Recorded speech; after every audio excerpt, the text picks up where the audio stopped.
जय हिंद प्यारे साथियों। कैसे हो आप सब? बिल्कुल मस्त होंगे, स्वस्थ होंगे। यू विक्टर ज्ञान यूट्यूब चैनल पर आप सभी का बहुत बहुत स्वागत है। आज के इस वीडियो में हम बहुत ही डिटेल से डिस्कस करने वाले हैं। सुप्रीम कोर्ट ऑफ इंडिया से एक वैकेंसी निकली हुई है कोर्ट मास्टर की, शॉर्ट हैंड की। तो इसकी सैलरी के बारे में हम यहाँ पर इस वीडियो में डिस्कस करेंगे कि यदि आप सुप्रीम कोर्ट में कोर्ट मास्टर के पद पर फाइनली तरीके से सेलेक्ट हो जाते हो तो आपको पहले महीने में कितनी सैलरी मिलेगी, आपको कौन कौन से अलाउंस प्रोवाइड करवाए जाएंगे, आपकी सैलरी में इंक्रीमेंट किस तरीके से होगा, इन सभी के बारे में बहुत ही डिटेल से और बहुत ही सिस्टमेटिक तरीके से हम इस वीडियो में डिस्कस करने वाले हैं। और ये जो सैलरी है बिल्कुल एक ओरिजिनल सैलरी स्लिप के ऊपर आधारित है, आप इसलिए इसके ऊपर बिल्कुल 100% तरीके से विश्वास कर सकते हैं। और इस सैलरी में हम जितने भी अलाउंस वगैरह के बारे में डिस्कस करेंगे वो 2024 के अकॉर्डिंग डिस्कस करने वाले हैं।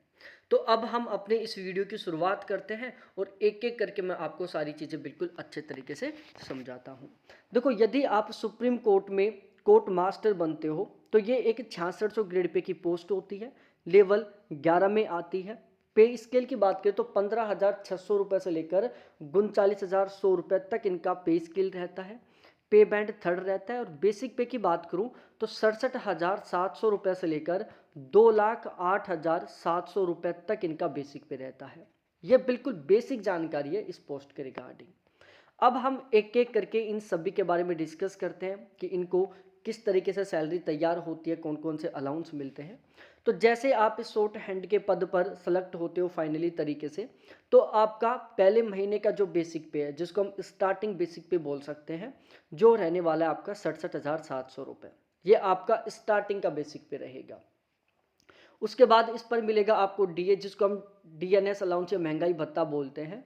ये फिलहाल में 53% है।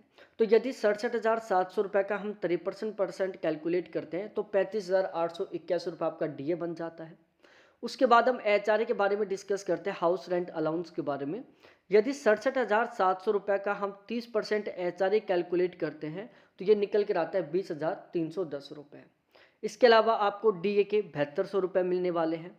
डीए ऑन टीए रहने वाला आपका 3,816 रुपये।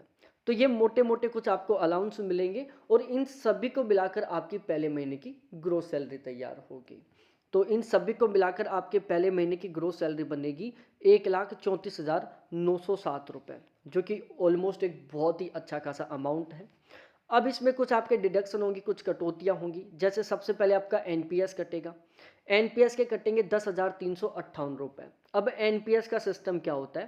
देखो, जिस दिन आपकी ज्वाइनिंग होगी उसी दिन गवर्नमेंट के द्वारा आपका एक एनपीएस अकाउंट खोला जाएगा। आपके बेसिक पे और डीए दोनों का 10% जितना अमाउंट आपकी ग्रोस सैलरी में से काटकर महीने के महीने आपके इस एनपीएस अकाउंट में ट्रांसफ़र कर दिया जाएगा। आपके बेसिक पे और डीए दोनों का 14% जितना अमाउंट गवर्नमेंट अपनी खुद की तरफ से फ्री में आपके इस एनपीएस अकाउंट में ट्रांसफ़र करेगी।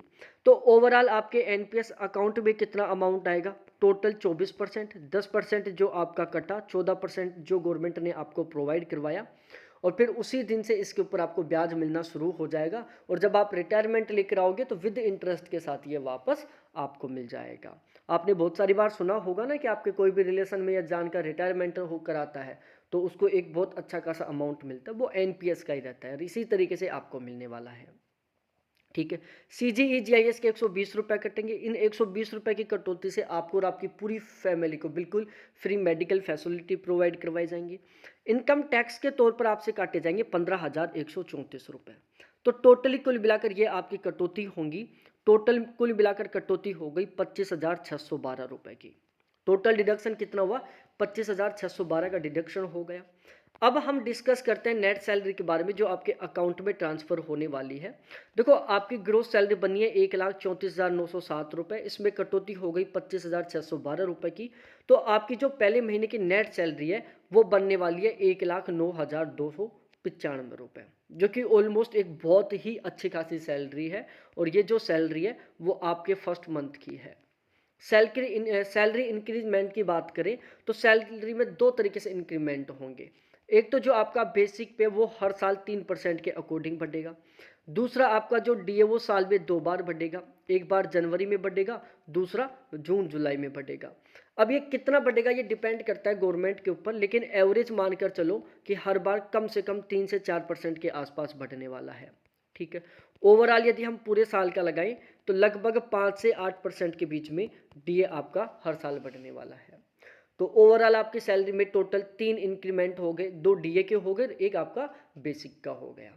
तो ओवरऑल बहुत अच्छी खासी सैलरी में इंक्रीमेंट होगा, बहुत अच्छी खासी सैलरी मिल रही है और बहुत अच्छी खासी पोस्ट है, बहुत अच्छी खासी पोस्ट से आप रिटायर होके आओगे क्योंकि यहाँ पर आपका प्रमोशन भी होगा। तो वीडियो आपको बहुत अच्छा लगा होगा तो अपने सभी दोस्तों के साथ शेयर करो, चैनल को सब्सक्राइब करो और वीडियो को लाइक ज़रूर करो। बहुत बहुत धन्यवाद आप सभी साथियों को देखने के लिए। Thanks, bye.